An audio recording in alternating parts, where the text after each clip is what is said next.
Salut et bienvenue dans une nouvelle vidéo.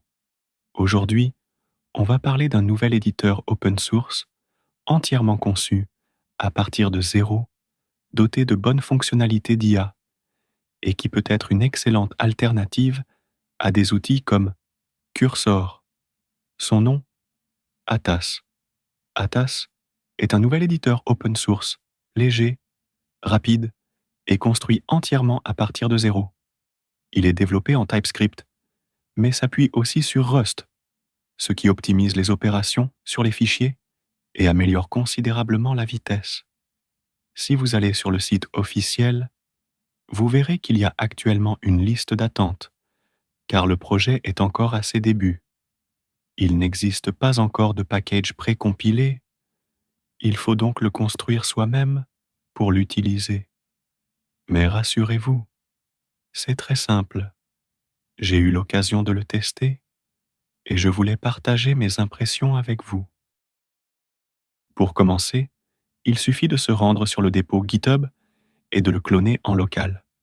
Une fois cloné, ouvrez-le et exécutez les commandes adaptées à votre système d'exploitation. Vous devez simplement avoir Bon et Rust installés. Ensuite, lancez la commande bonrun toridev pour démarrer. Si vous préférez construire l'application pour l'installer directement, plutôt que de la lancer à chaque fois via la commande, remplacez simplement dev par build. Une fois lancé, voici à quoi il ressemble. On peut clairement y voir une inspiration similaire à Z, mais il est encore très jeune et comporte quelques défauts.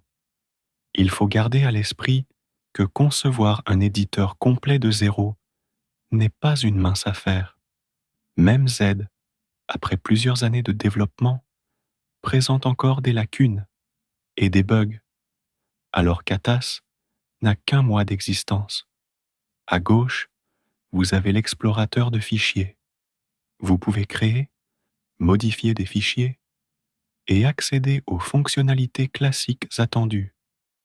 Pour l'instant, il ne dispose pas d'assistance en ligne, Inline Assist, ce qui est un petit inconvénient. Mais vu la vitesse à laquelle le projet évolue, cela devrait arriver rapidement. L'autocomplétion est disponible. Parlons des fonctionnalités IA.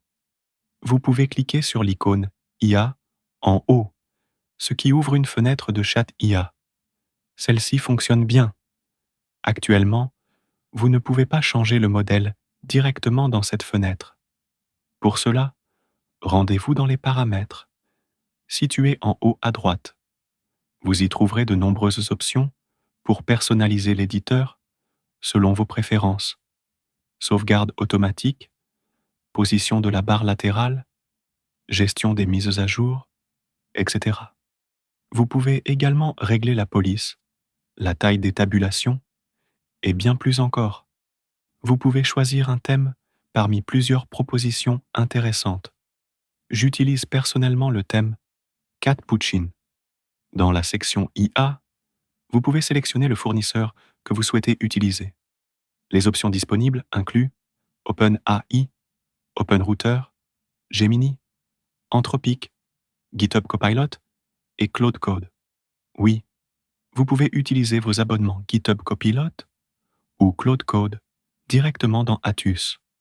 Pour Claude Code, l'éditeur utilise leur SDK et l'intègre dans une interface graphique intuitive, conservant ainsi toutes les capacités de Claude Code, mais dans un environnement plus simple d'utilisation.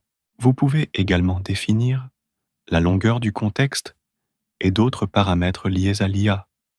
Il y a d'autres réglages intéressants que vous pouvez explorer si vous le souhaitez, ce qui est vraiment appréciable.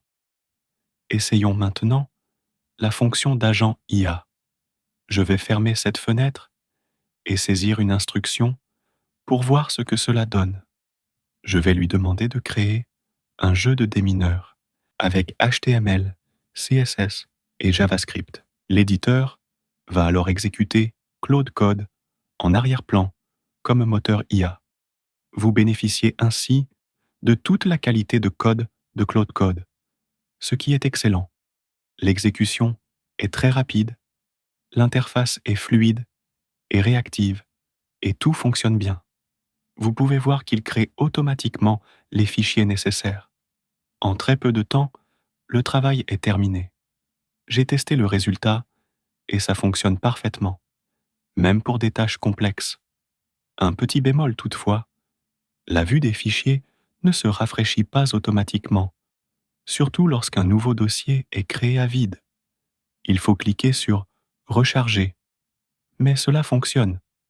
Donc, ce n'est pas un gros problème. L'éditeur dispose également d'un explorateur Git, d'une fonction de recherche, d'une connexion à distance et d'extensions, bien que celle-ci soit encore limitée pour le moment. Je l'apprécie vraiment.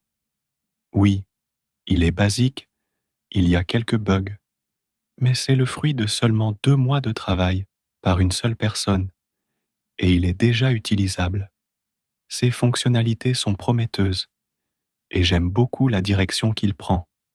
Il pourrait devenir un excellent éditeur IA, sans être simplement un fork de VS Code.